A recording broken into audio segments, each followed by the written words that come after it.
Yeah, I've been playing PRS for a really long time, since I was a teenager, just as a fan of the company and the guitars and the craftsmanship. The first time I really got introduced to the company was when I was playing with Clint Lowry. Clint Lowry's the guitarist from Seven Dust, but then he put out a solo record called God Bless the Renegades. When I joined that live band, I was introduced to all the lovely people here at PRS, and when I joined Mammoth, touring from 2021 now, I've since then been playing PRS live, and along the way kind of made some asks here and there and requests, and came up with this fun new thing here.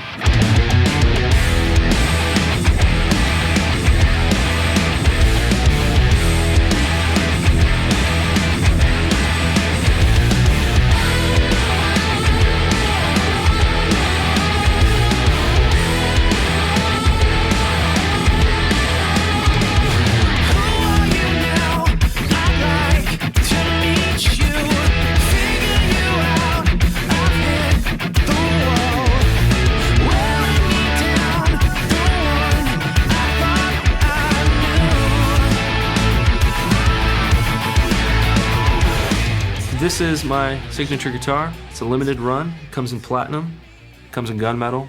In slowly putting the pieces together for it, it was really designed around the idea of what do I need, what is something I don't need, what can we get rid of, and what can I add. It's almost just an exercise in minimalism.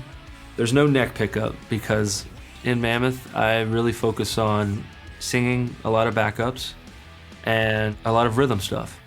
So both of those things really pull me away from switching a lot, and also requires me to have that bridge pickup kind of sound. A lot of palm muting, a lot of fast, articulate stuff. And, again, I don't find myself reaching for that neck pickup sound. It's pretty much full tilt the whole time. If I'm in the studio and I need that sound, I have a guitar for that, My Scarlet Red Custom 22, or various other PRSs I have at the house. So I have that sound, I have that tone, and I have that option. But live, when I play guitar, the biggest fear I ever have when I have a guitar that has a tone knob or a neck pickup is, did I just change something? Pulled me away from the core sound that I'm after, that I've dialed my rig in for. Tone's all the way up. I'm on the bridge pickup, my volume's all the way up. My hand travels this way, and typically there's a volume knob right here. And more times than not, I'm a bit, reckless with it, and I always bump it. So I was like, well, if we get rid of the tone knob, can I just move the volume to where the tone was? It works out such that, now the volume's here, there's nothing here in the way. The stop tail is just perfect for me because I don't find myself using a tremolo often. I was a big fan of that era of PRS with the stop tail bridges. So the addition, which is kind of fun, is the lumen lay side dots.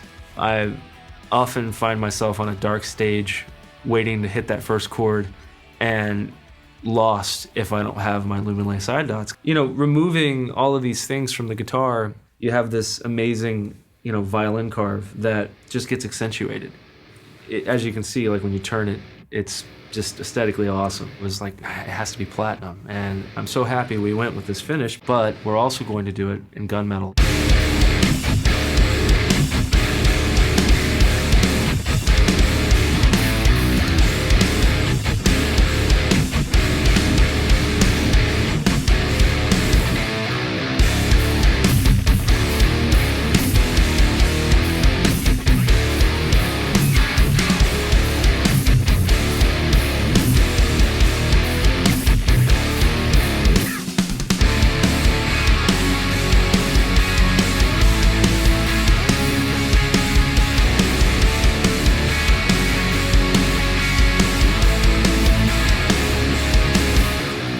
So many bands in the early 2000s. I remember growing up listening to, I was a fan of nu metal and hard rock.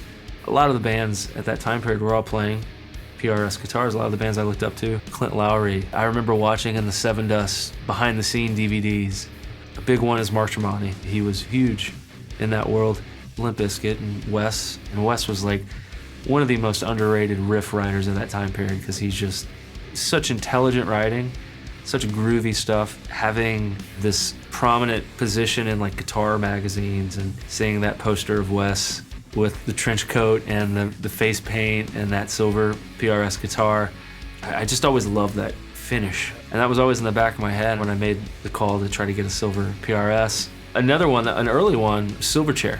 I just remember watching them play with PRS guitars. Another player that was just really into the show, I have to say also Carnival and Primus. Obviously Santana. It was kind of hard to avoid the music videos and all the killer instruments that they were coming out with. So seeing all these ads, and I'd always want to try one, and eventually I got my hands on one, and it became this goal of like, all right, I will save up and I will buy this guitar.